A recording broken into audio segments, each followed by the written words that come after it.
Hello, hello, hello.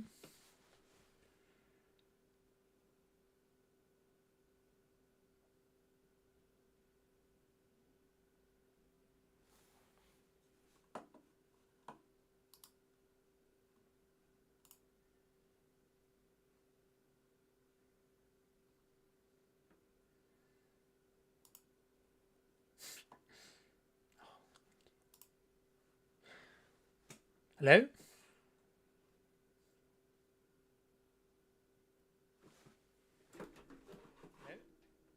Cool.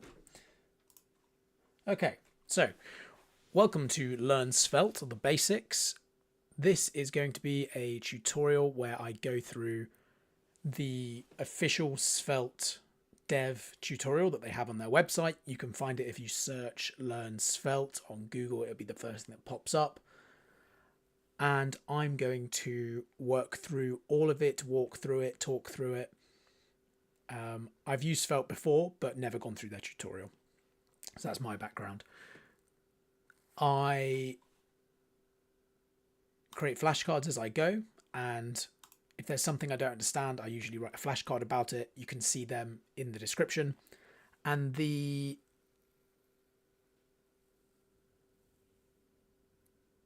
so basically that's it. So Svelte, first of all, what is it? It's a front-end framework, which is much smaller than something like React because it doesn't come with its own rendering engine.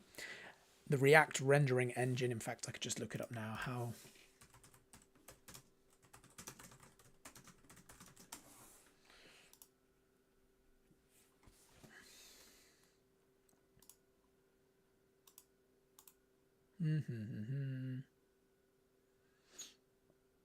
Yeah, so it looks like you can get 34.8 kilobytes. You can get it down to 34.8 kilobytes of data. The React front end, or the React rendering engine, and that is essentially inescapable data that you have to send in your site. So if you want your site to be optimally small, then you want to minimize how much information you're sending, and Svelte is very good for that because it allows you to define components that are then compiled to vanilla JavaScript, HTML, and CSS, and then you can end up with very small site bundle sizes, and you can serve them very quickly, and they're very fast. And so it's basically like the next generation of front-end frameworks. So this is their tutorial. I just finished reactivity, and now I'm moving on to props. So declaring props, if you used React, then you'll know that this is basically properties you can pass down. It's almost like component parameters.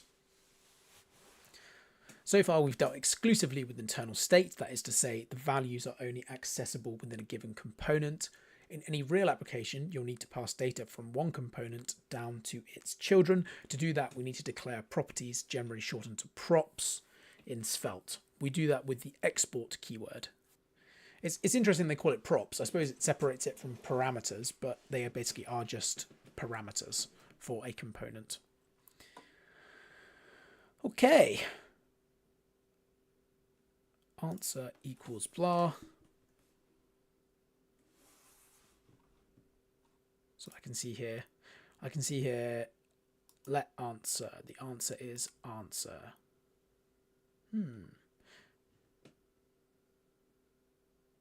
Just like this. This may feel a little weird at first. That's not how export normally works in JavaScript modules. So they're telling us to export let.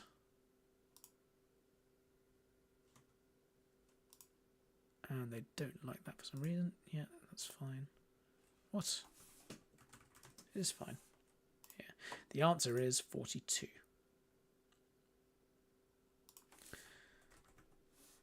And I presume, so we looked at reactivity just now, so you can do some reactivity if I say let value equal 12. Presumably I can do value. Yep. And then I could also have a button.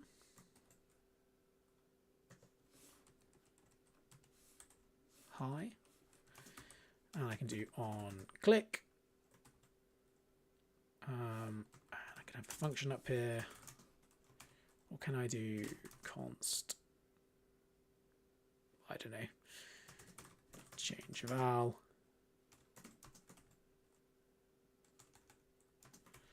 Is equal to. Does this work? Yeah, cool.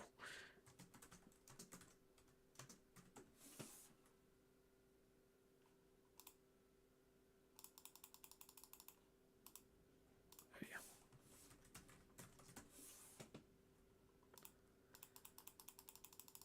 That doesn't work then. Does it need to be a function?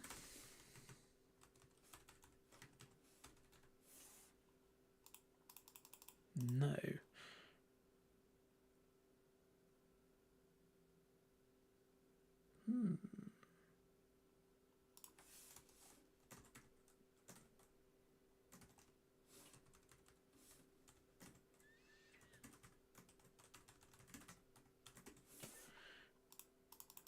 Okay.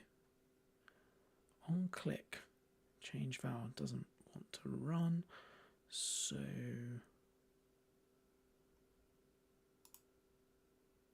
maybe I don't do that.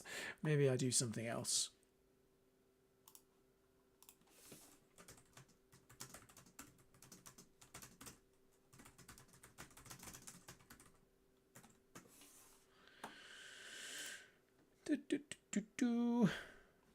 So I have this little thing that I like to do. When do I read the documentation? How much time did it take me to solve this problem? I'm not really solving this problem yet. It's not really a difficult problem. I'm just extending it a little bit to experiment. So I'm not going to bother with that. Used ChatGPT. Well, I probably will use ChatGPT.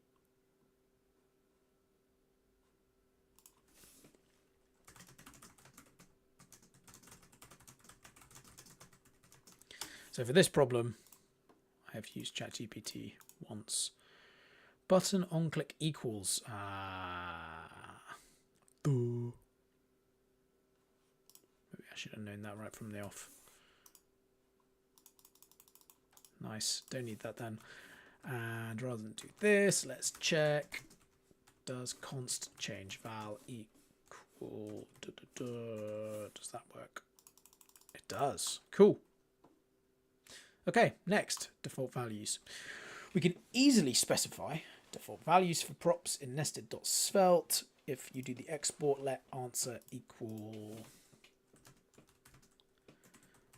ping pong. No, the answer shouldn't be 42. Because I'm going to get rid of that.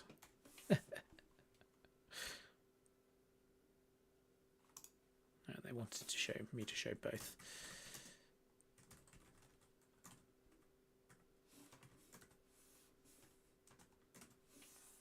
Ta-da! That was easy.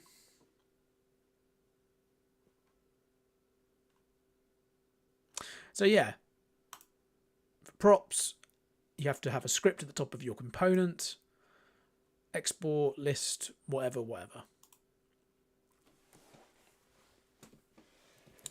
In this exercise, we've forgotten to specify the version prop. Let's take that back to 0.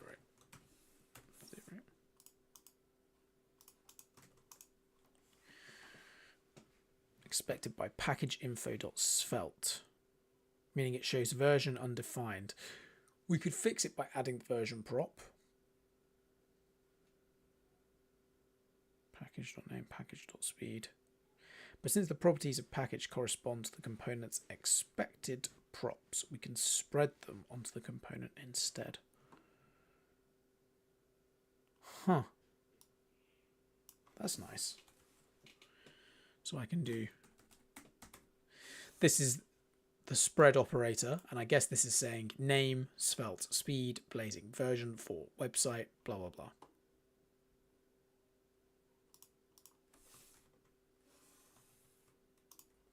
Cool.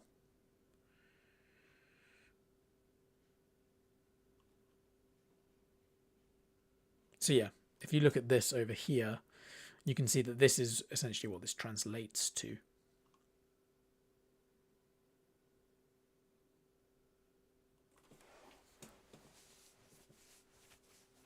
Conversely, if you need to reference all the props that were passed into a component, including ones that weren't declared with export, you can do so by accessing props directly. Okay, so if I then gave it some random prop equals ping pong, I do that ping pong, and I say props dot random prop.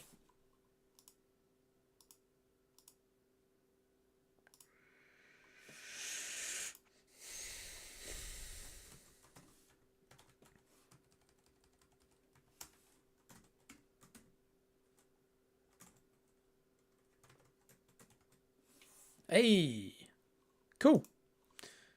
So that is props completed in about 8 minutes.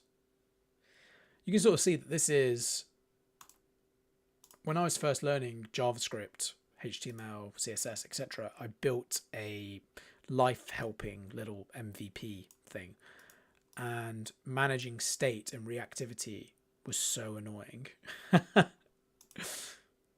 But you can sort of see how this makes it so much simpler without adding all of the extra stuff that something like React adds. Instead, it just lets you work basically in HTML and CSS and JavaScript without going too crazy. So next, logic. And for logic, we've got if blocks, else if blocks, each blocks, keyed each, and await blocks. Yeah,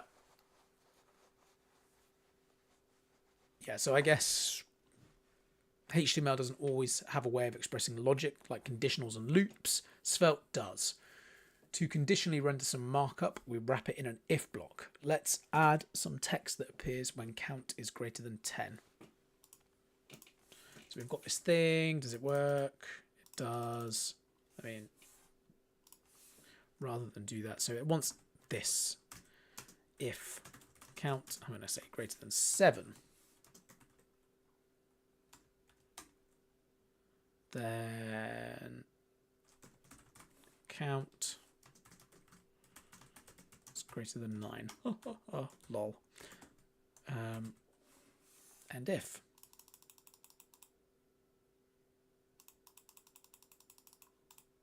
Cool. So this is almost, I don't know why they want to do it like this with the hashtag, but to me it looks like a directive. In fact,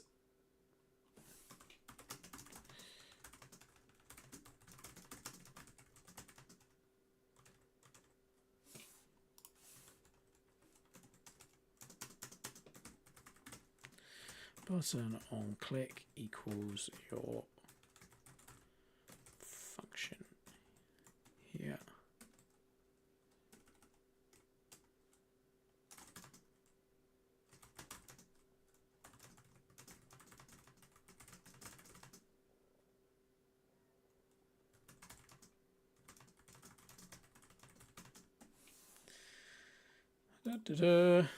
Okay, and this is really starting to slow down now because I've got so many flashcards. It's 526 megs. I might have to swap to something else at some point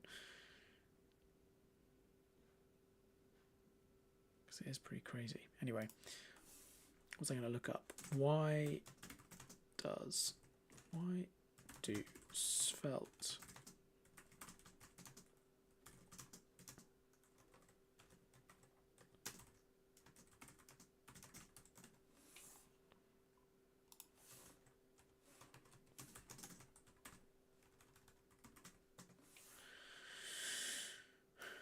Ooh.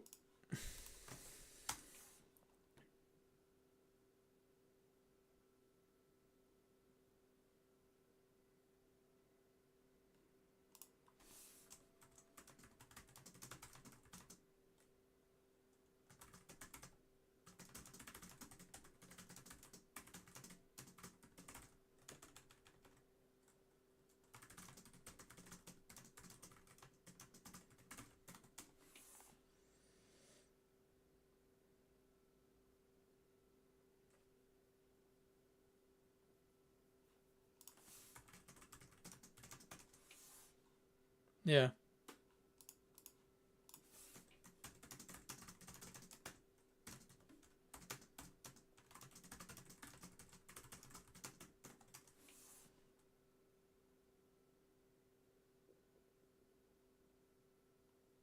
But it sort of is a preprocessor directive, right? Because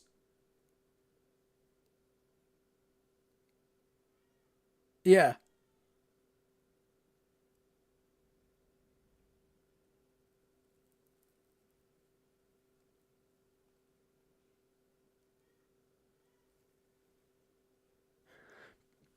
But this syntax is only processed at compile time too. So it is kind of like a directive.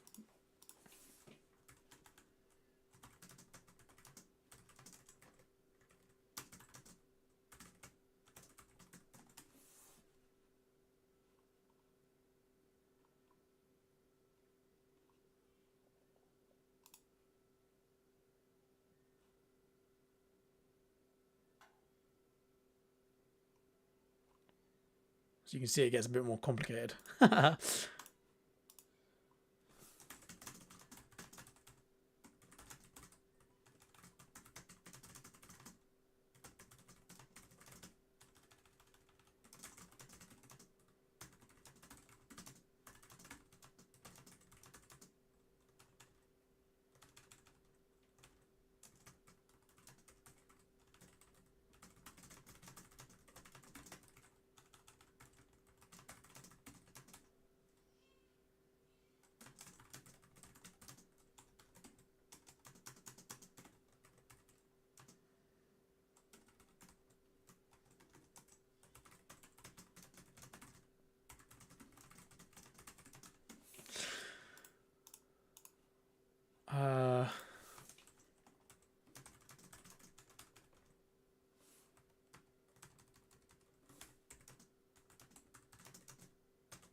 Cool.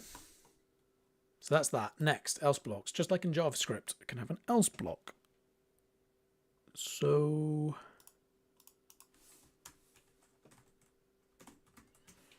else p count is less than 9.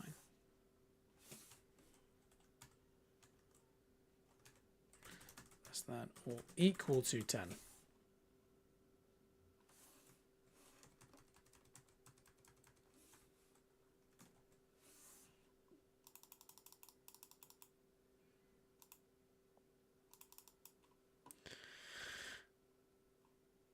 Closing tag. Block continuation tag. Already learned almost all of it. That's quite cool. Multiple conditions can be chained together with else if.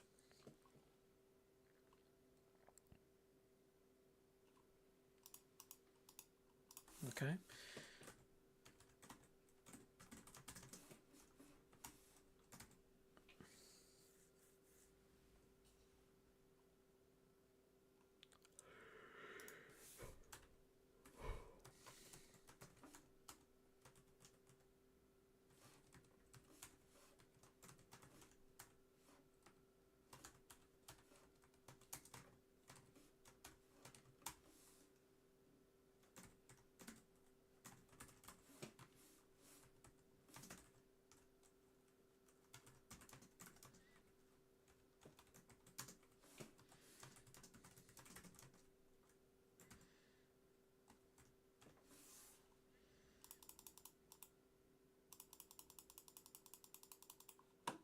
Nice. When building user interfaces, you'll often find yourself working with lists of data. In this exercise, we've repeated the button markup multiple times, changing the color each time, but there's still more to add. Instead of laboriously copying, pasting, and editing, we can get rid of all but the first button, then use an each block. Ah, interesting.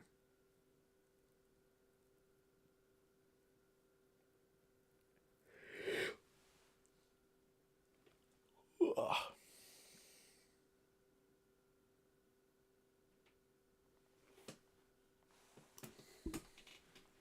So, style color selected equals colors 0. Button on click selected equals orange.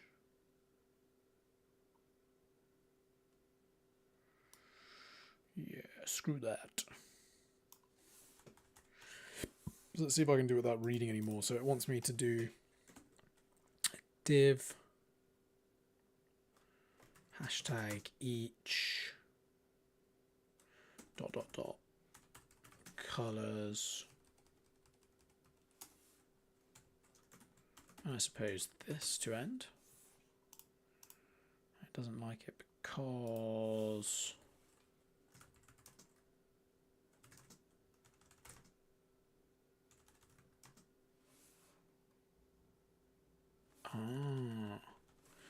so that's an interesting way to do it.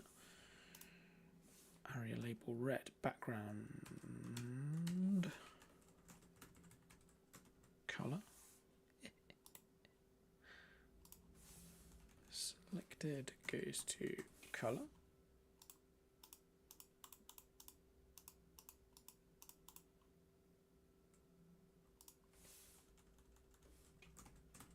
Color.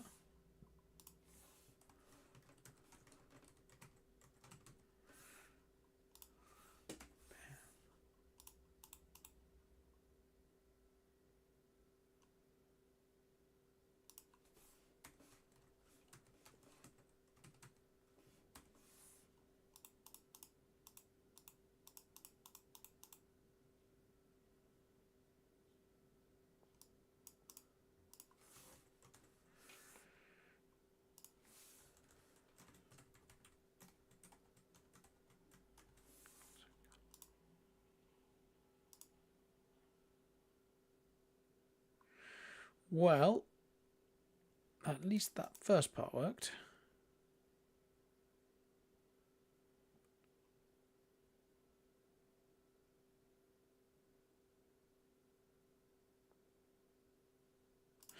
So another thing you can do is you can have something reactive and you can say console.log selected. So if I click that, that should, I inspect my console. Alright, so it just shows me that. So I don't want that, I want that, I suppose.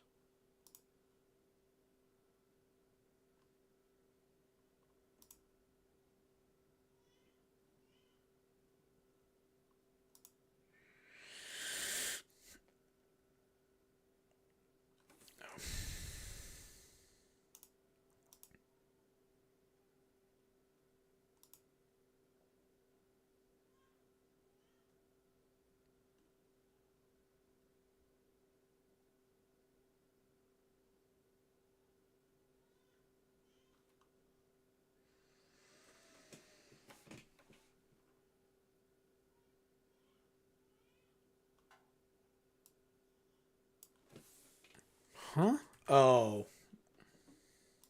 I see. That makes sense. So the issue was that I didn't need to put these brackets around it because it's not like a special Svelte entry color because I'm already in JavaScript, and so I can just pass in that because I'm inside the JavaScript anyway. So it doesn't need that around it. Instead, it was producing this thing, and that doesn't work. Okay.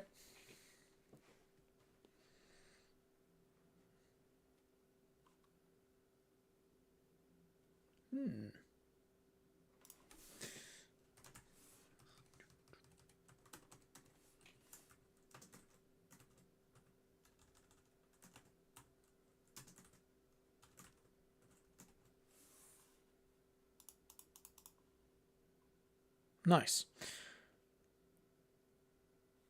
Okay, so for that one, I would probably say I had to read the Svelte documentation once.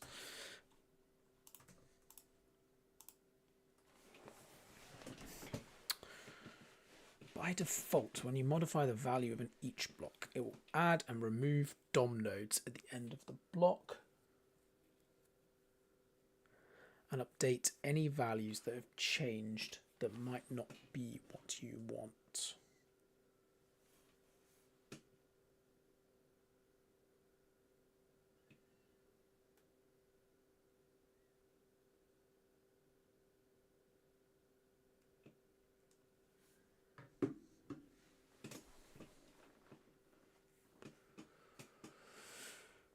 By default, when you modify the value of each block, it will add and remove DOM nodes at the end of the block.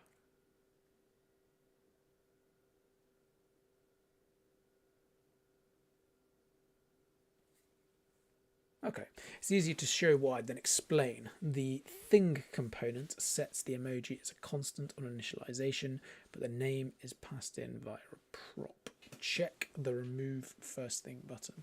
A few things times and notice what happens. Ooh.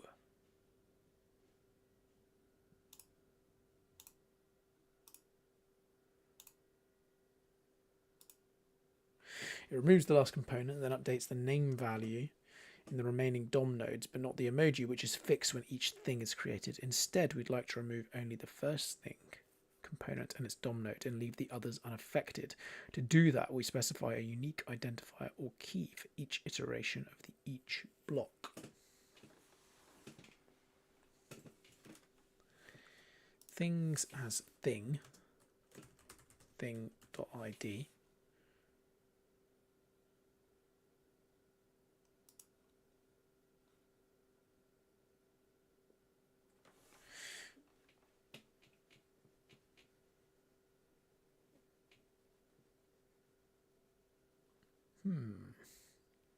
So I think this is basically, all right, let's just see why this is actually happening first.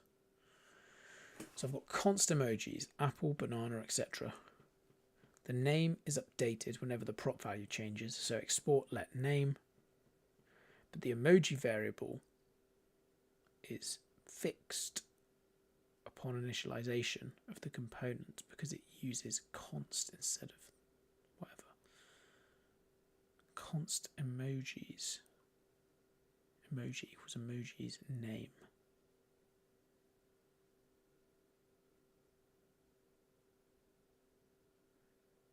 Ah, so this doesn't change. So if I just change this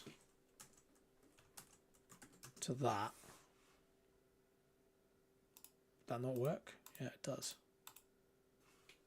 Ta-da! I guess that's not what they want you to do.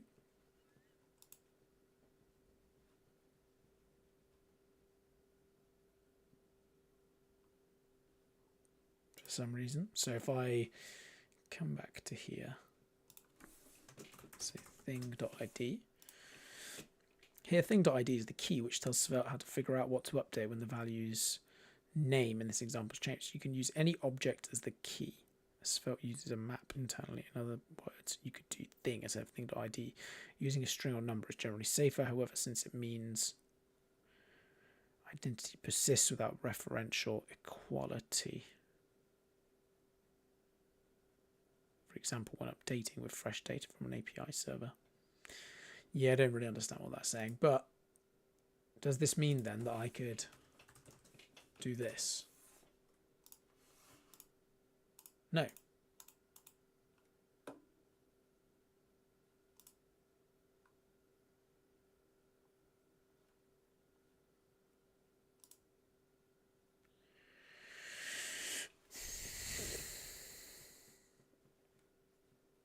Did I reset it or something?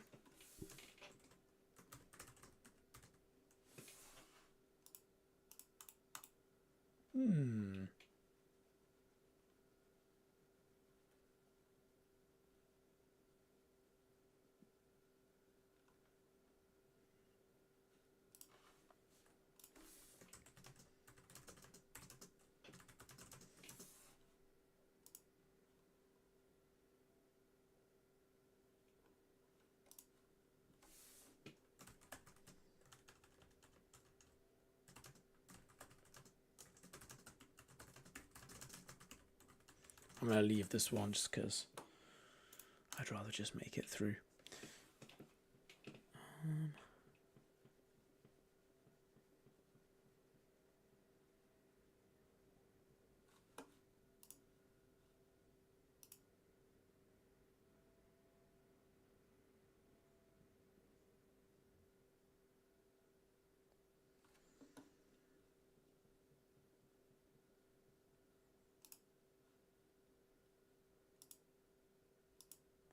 Most web applications have to deal with asynchronous data at some point, so Svelte makes it easy to await the value of promises directly in your markup.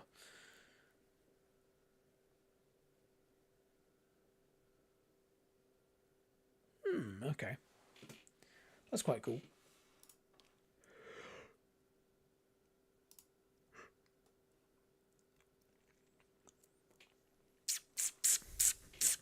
But can I not await it there? No.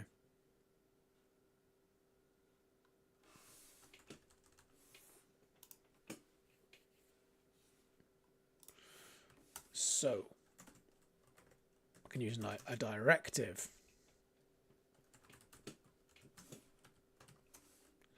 I presume it's await then.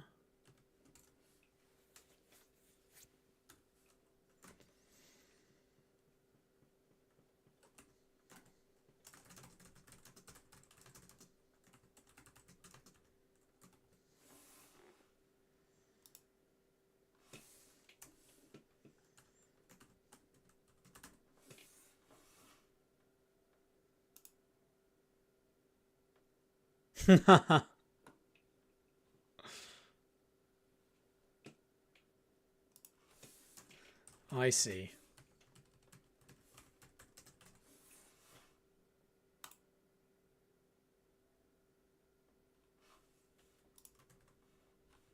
Nope.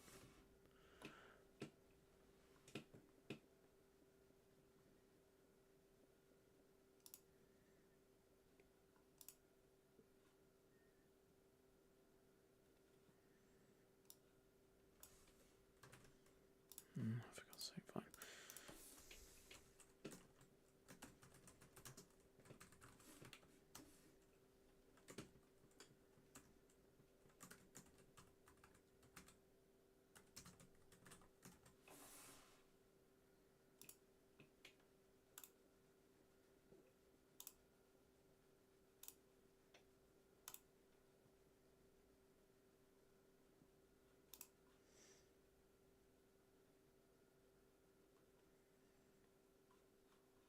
So it just randomly rejects for some reason.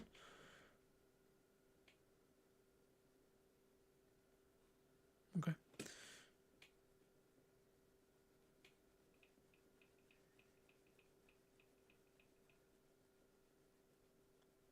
Okay. So the other way of doing it is, rather than bother with the waiting, I'll just do nothing until I get my random number.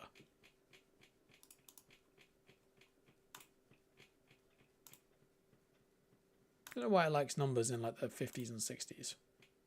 Or at least I've had lots of numbers from 60 odd. Well, there you go, just to prove me wrong. Cool. So that is logic complete in Svelte. Logic completed, mate. Next up, events. So we've got DOM events, inline handlers, event modifiers, component events, event forwarding, DOM event forwarding. As we've briefly seen already, you can listen to any DOM event on an element, such as click or pointer move with the on directive.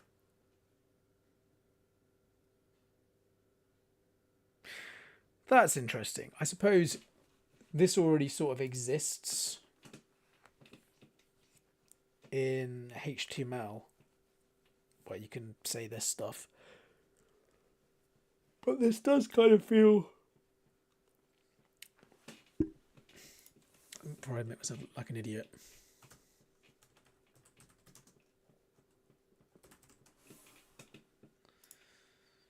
On, after print, on, whatever, on, blur, on, etc., etc. Yeah.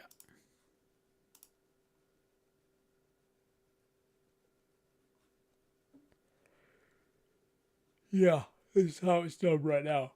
But this does kind of feel nicer. I like the way this works. Oh, so they do call it a directive. Nice.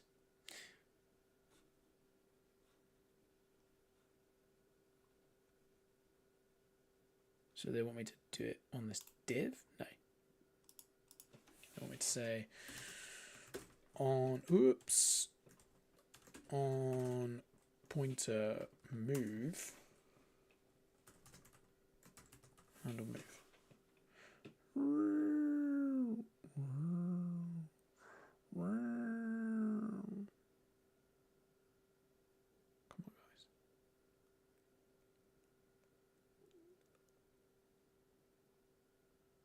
Ugh. Okay. You can also declare event handlers in line.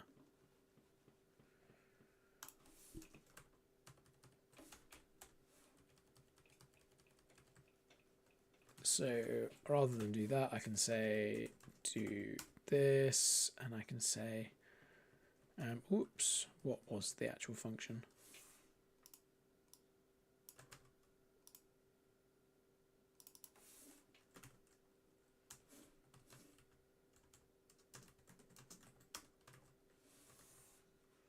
Oh, so annoying. Whee! Easy.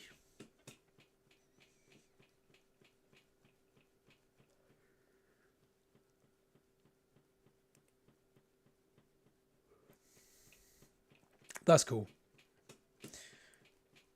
In some frameworks, React,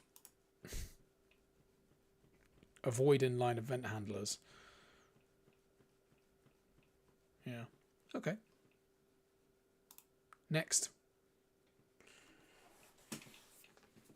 I think I'll probably get to the end of events. I'll stop there. Maybe I'll go a bit further. DOM event handlers can have modifiers that alter their behavior. For example, a handler with a once modifier will only run a single time. Ah, right. The full list of modifiers: prevent default,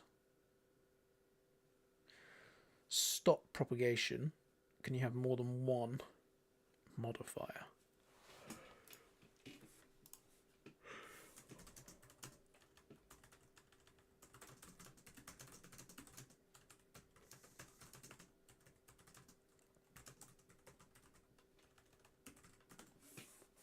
Surely you can. That'd be quite cool, wouldn't it?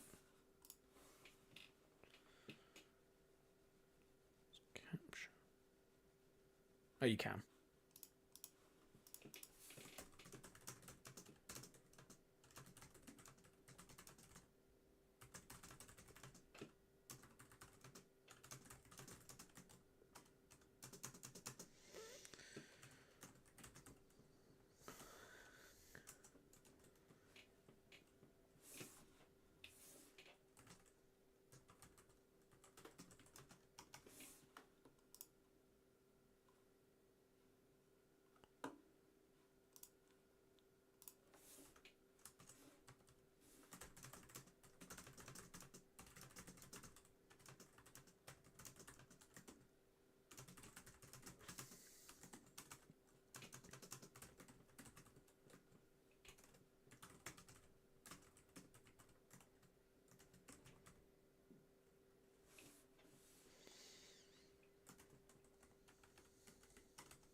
Nice. So what does it want me to do here? Button.onClick equals alert clicked. Click me.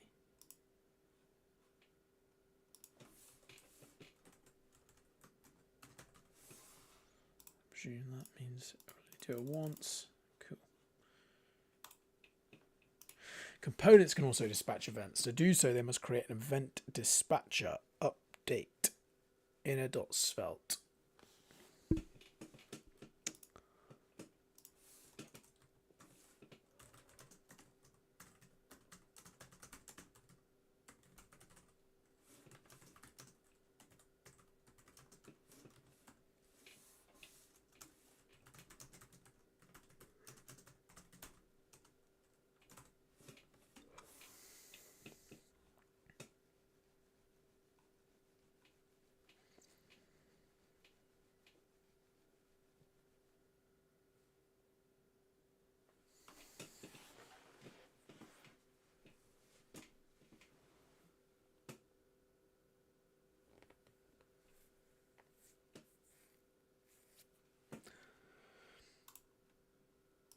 Okay. So what happens then? Handle message event. On click, say hello, dispatch message. I suppose I need a way of picking up that event.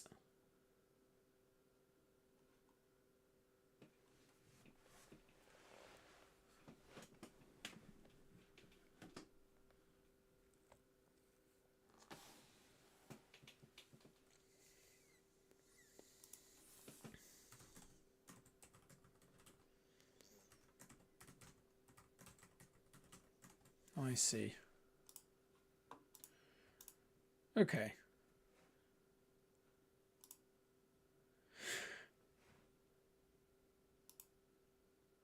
So the idea being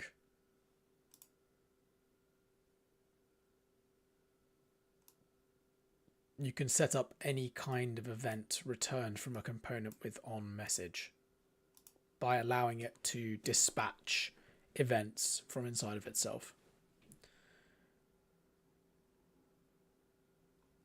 And so if I change this to hello ping pong, we get an embedded blah blah blah hello ping pong. What?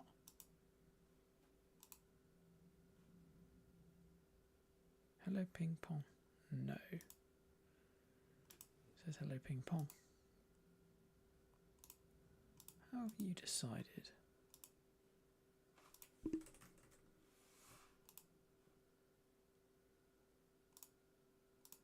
How random. I guess it just didn't pick it up. Cool.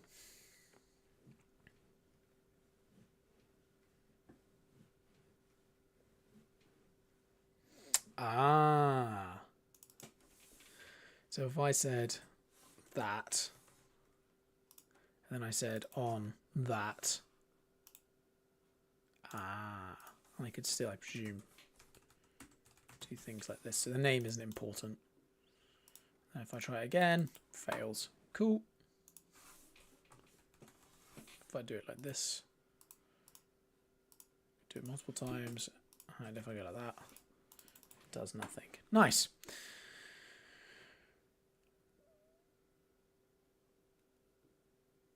Okay. Unlike DOM events, component events don't bubble. If you want to listen to an event on some deeply nested component, the intermediate components must forward the event. In this case, we have the same app.svelte and inner.svelte as in the previous chapter, but now there's an outer.svelte component that contains inner. So, if we've got the event dispatcher, and we're going to dispatch this message on click equals say hello, blah, blah, blah, outer svelte, on message, handle message. We've got an inner on message. I wonder if there's a forward. Forward. No. Well, I'm going to guess it's this. So on message does something. Yeah, we could do the event dispatcher, but there's a better way.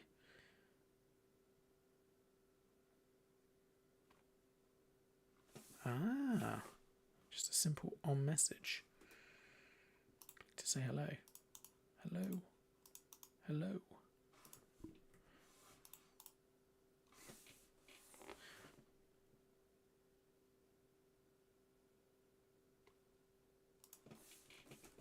Okay.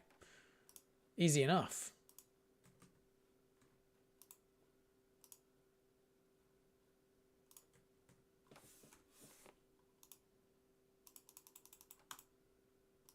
Oh, yeah, because I need to change this. And then, sweet. What if I added this? So the directives or the modifiers can fit around, can have an effect at different layers.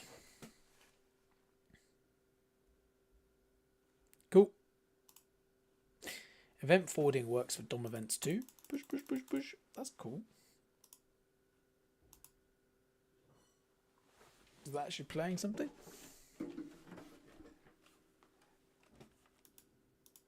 No.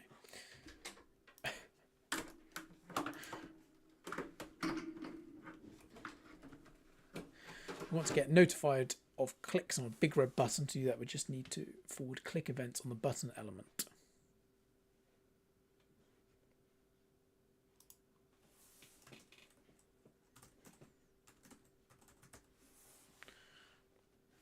I see. And so then that go to app.svelte.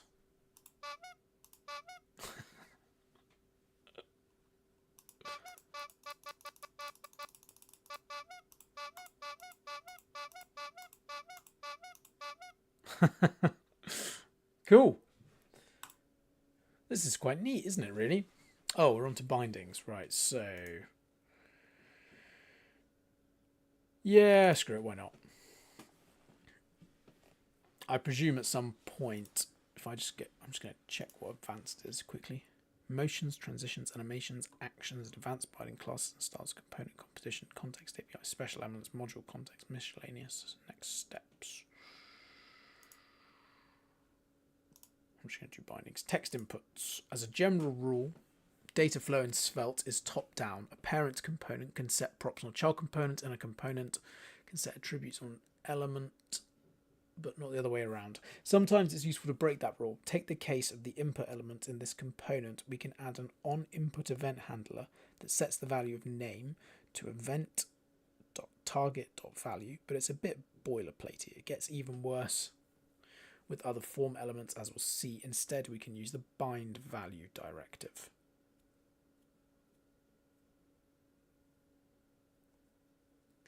What are they whinging about?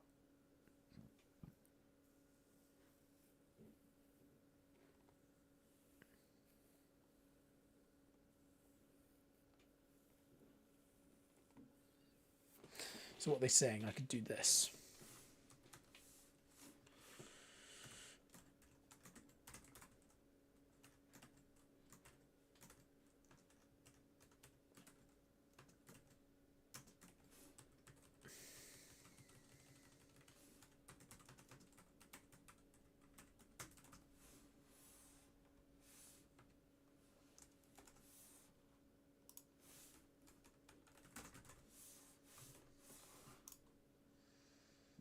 Okay.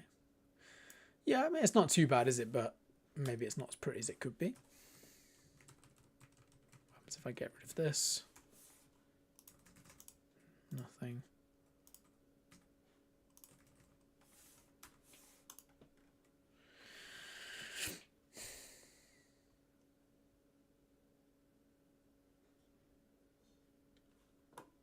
Cool. Man, this really does make things nicer, doesn't it?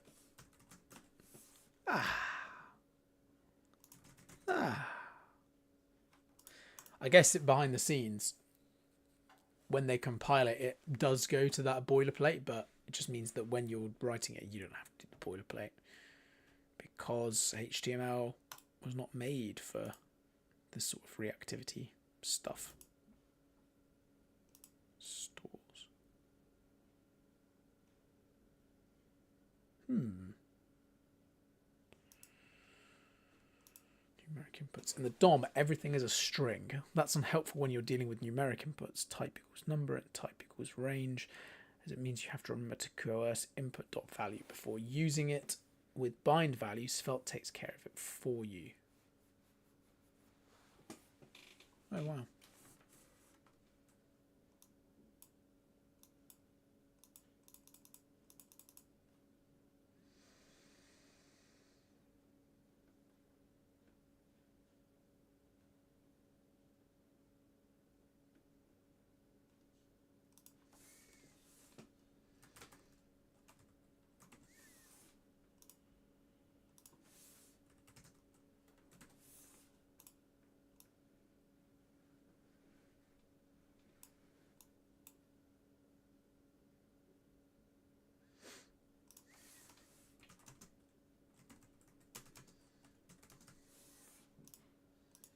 I wonder what happens if I do this.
Why doesn't that work?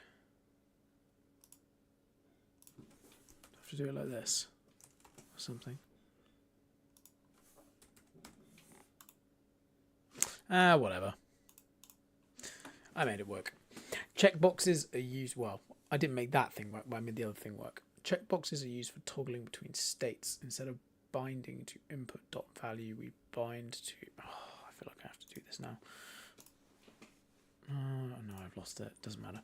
Checkboxes are used for toggling between states. Instead of binding to input.value, we bind to input.checked.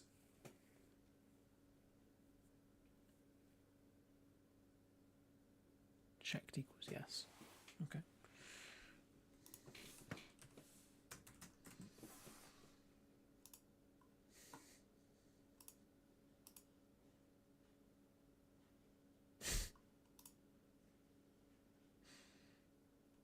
Yay!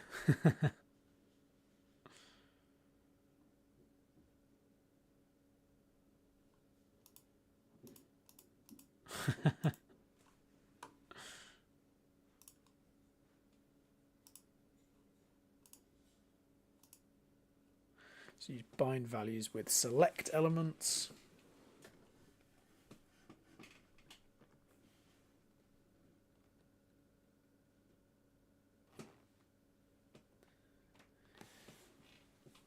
Okay.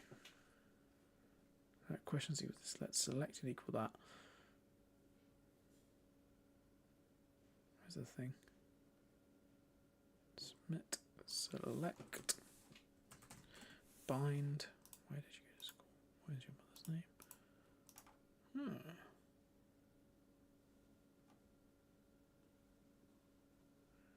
If I bind disabled, no? Oh, boring. Note the option values are objects rather than strings. Svelte doesn't mind.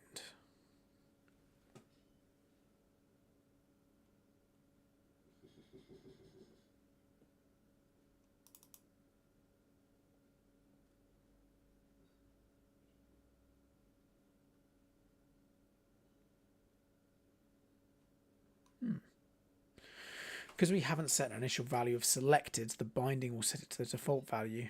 Be careful though, until the binding is initialized, selected remains undefined, so we can't blindly reference e.g. selected.id in the template.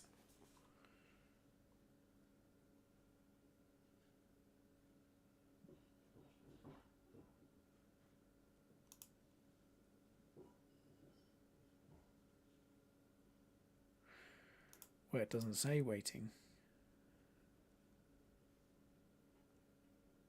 So does that mean you can?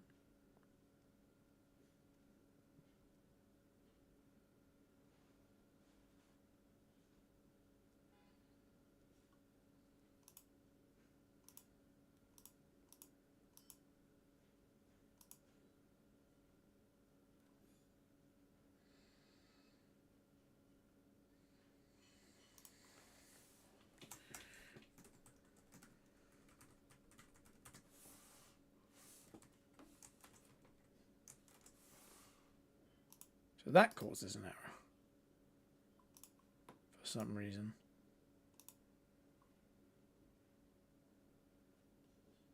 But that doesn't.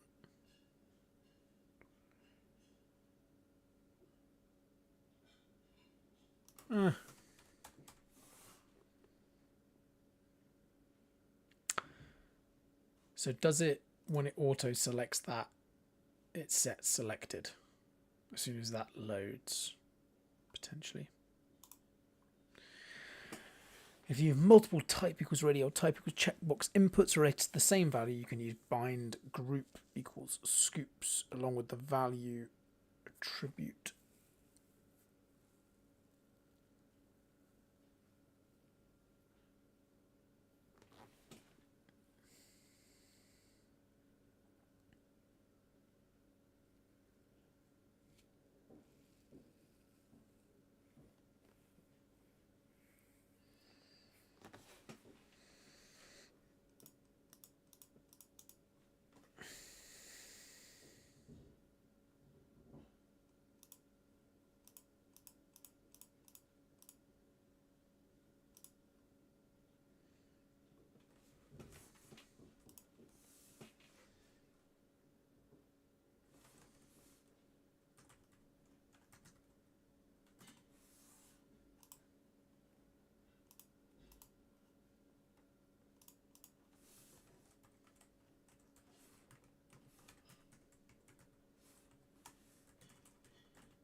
A select element can have a multiple attribute, in which case it will populate an array rather than selecting a single value.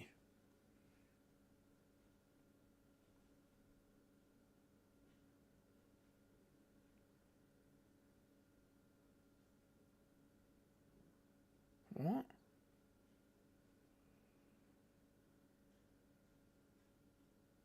I am confused. So you want this to be...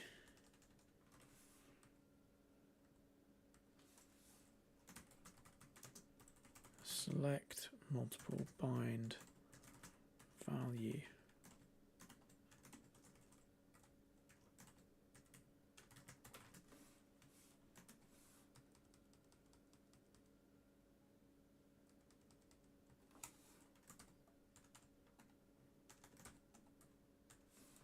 Fine.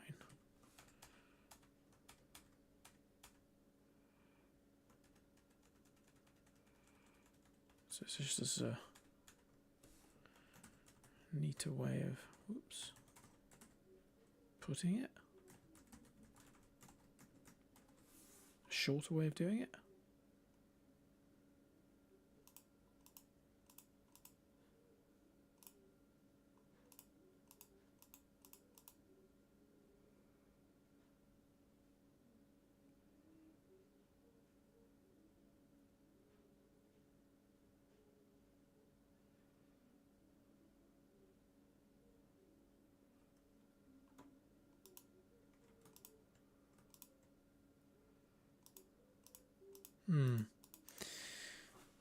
Okay. Guess this is like a drop-down select. The text area element behaves similarly to a text input in Svelte using bind value. In cases like these where the names match, we can also use a shorthand form. Applies to all bindings, not just text areas.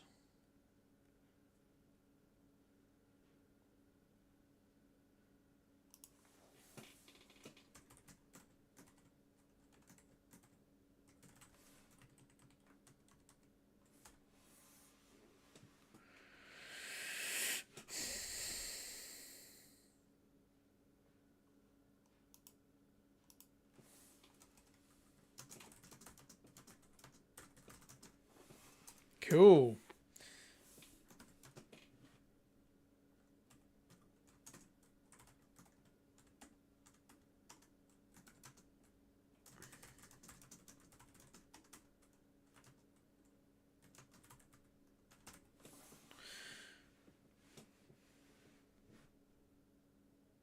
Okay. Got through binding life cycle. So to summarize on bindings, it just looks like this is basically syntactic sugar for tying your state, the state of the page, to the components that you have on the page. And if you tie them together well, if you tie them together using bindings in Svelte, then you make your code much tidier and easier to read. And so, next we have on mount. Every component has a life cycle that starts when it is created and ends when it is destroyed. There are a handful of functions that allow you to run code at key moments during that life cycle. The one you'll use most frequently is onMount, which runs after the component is first rendered to the DOM. In this exercise, we have a canvas that we'd like to animate using the paint function in gradient.js. Begin by importing the onMount function from Svelte. Sure. Import onMount from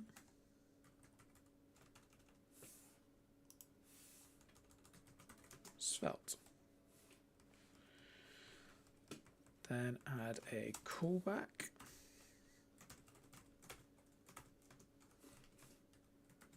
So when this component renders,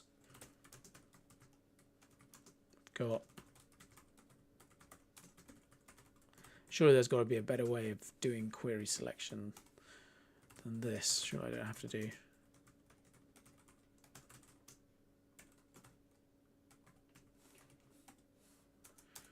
the query selector to get things done.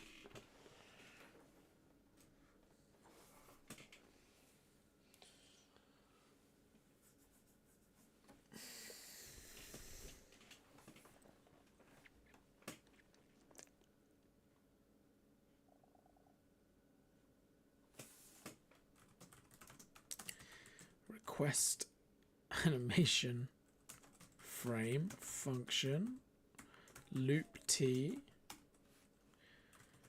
request animation frame loop paint context d. Wonder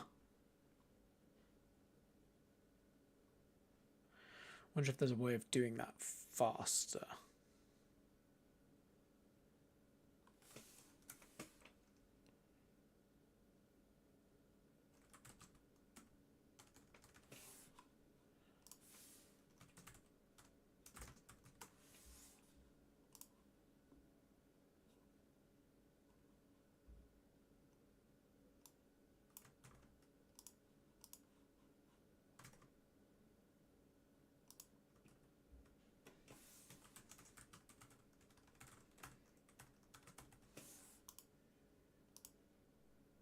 slow it down?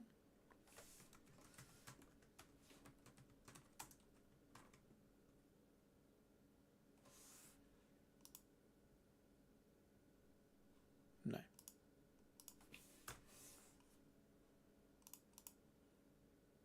No.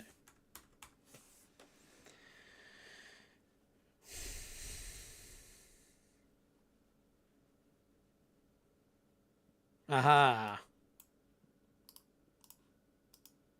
Advanced bindings. Yeah, we don't want to do that query selector stuff.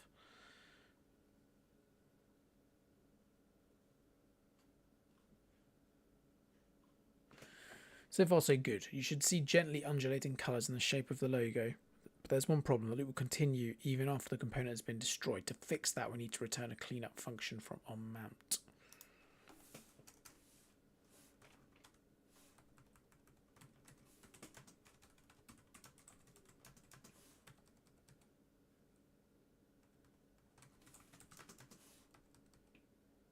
Don't really understand this looping stuff, I have to say. Not a fan. Why is it doing that?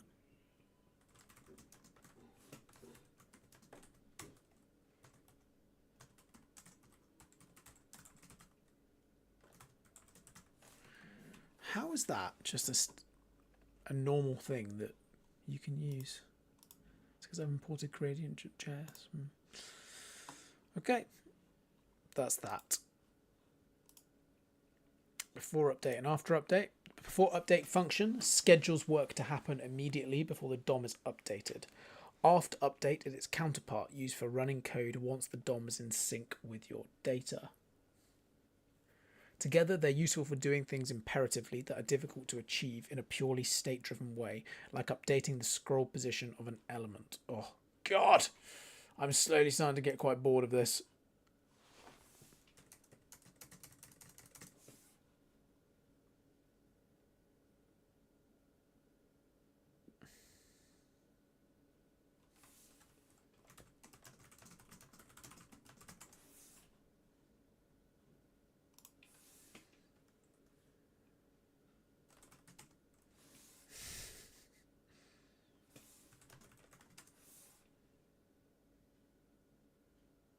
Man, if this is an AI, it must be so stupid.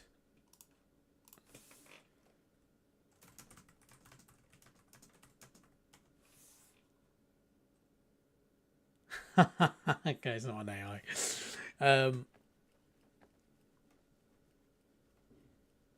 Okay, so before update means, I suppose, because it gets compiled to vanilla JavaScript, it must mean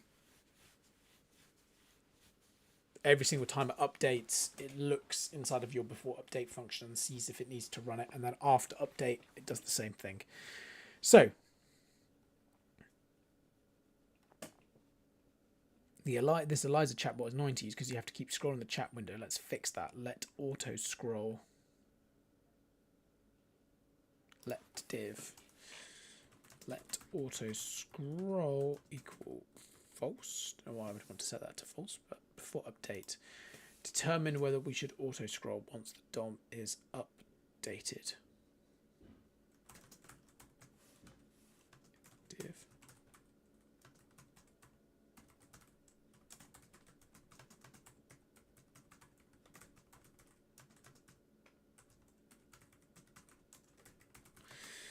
I'm just copying this code because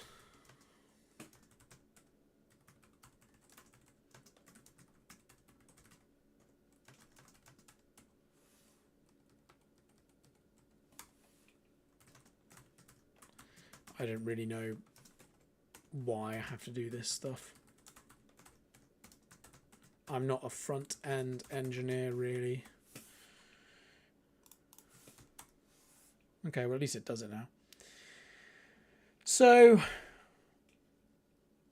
it looks like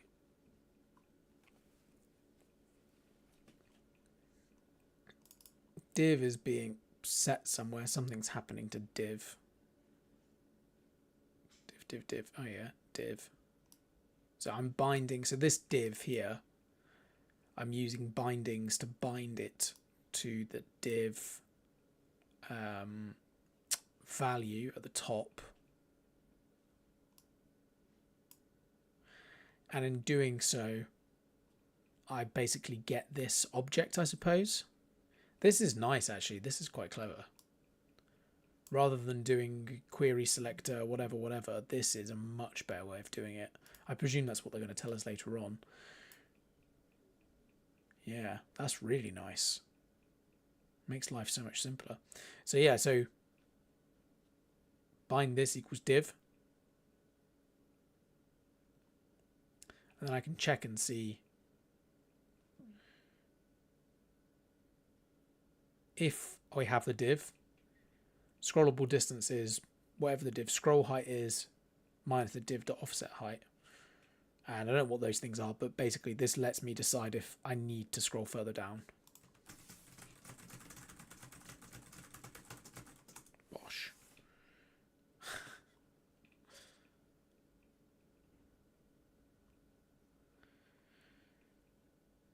Okay.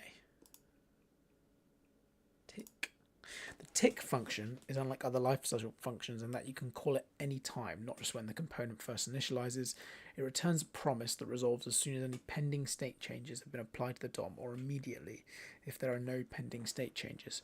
When you update component state in Svelte, it doesn't update the DOM immediately. Instead, it waits until the next micro task to see if there are any other changes that need to be applied. Okay, what is a task in Svelte?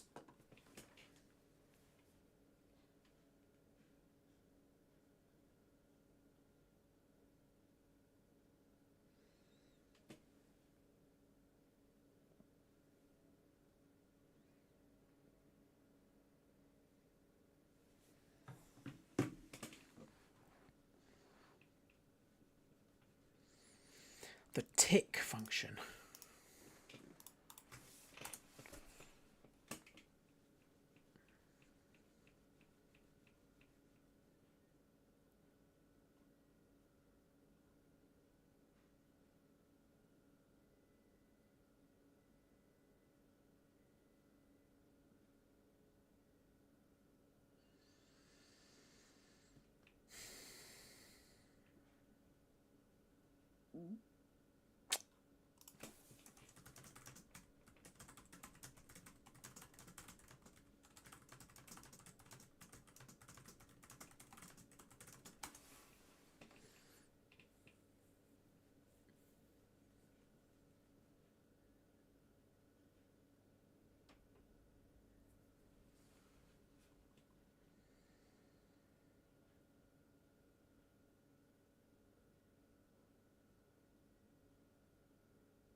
So basically it sounds like a microtask in Svelte is actually just a JavaScript microtask, and JavaScript has microtasks and macrotasks. A macrotask might be rendering the full website, and a microtask is what happens after that macrotask and then before the next macrotask.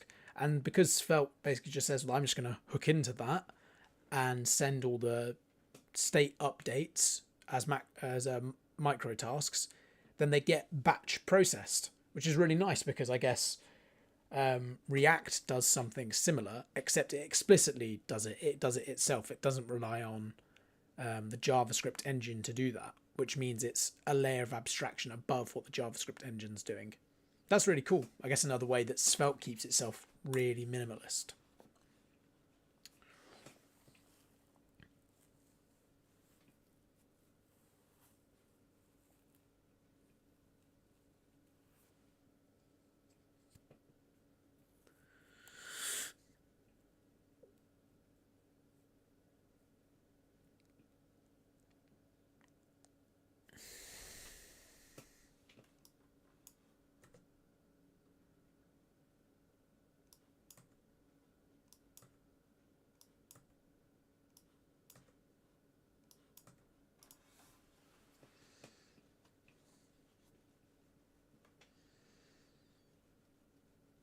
You can see that behavior in this example. Select a range of text and hit the tab key. Because the text area value changes, the current selection is cleared and the cursor jumps annoyingly to the end.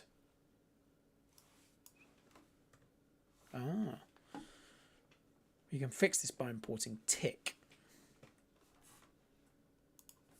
So if we do import tick from Svelte,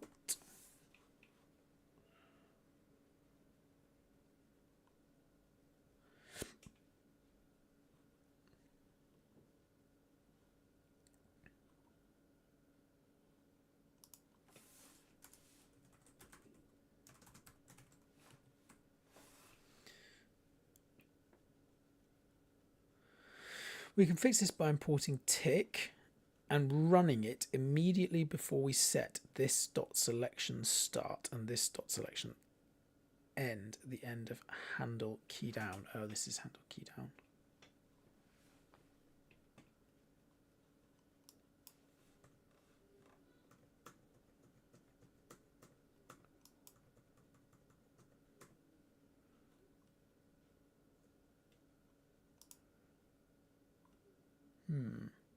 Okay.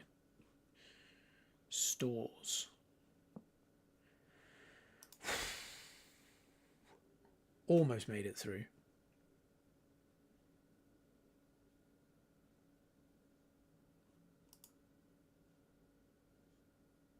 I'm going to save stores for another time. So thank you for watching me go through props, logic, event, bindings, and the life cycle of the basic Svelte tutorial. I will come back and do stores possibly later this evening. Cheers. Goodbye.